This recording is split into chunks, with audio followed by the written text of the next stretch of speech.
વડોદરાના મંજુસર પોલીસે સોનાની દાણચોરીનો કર્યો પર્દાફાશ।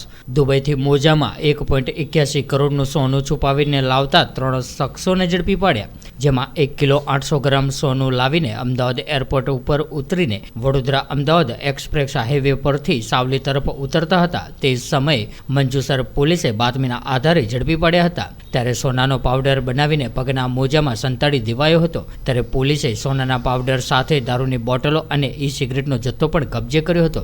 ત્યારે અશોક પ્રજાપતિ, વિપુલ પટેલ, હરીશચંદ્ર સોલંકીની પોલીસે ધરપકડ કરી છે અને અમદાવાદનો સુબુર આલમ રાજપૂતને વોન્ટેડ જાહેર કર્યો છે। ત્યારે દુબઈથી કેટલી વખત સોનું મંગાવ્યું તેની પણ પોલીસે તપાસ હાથ ધરી છે। ત્યારે સોનાના પાવડરમાં કેમિકલ નાખીને સોનું લાવતા હોવાથી એરપોર્ટ પર મશીન સ્કેનિંગ થતું નથી, જેવી ચાલાકી વાપરીને સોનું લઈને આવ્યા હતા।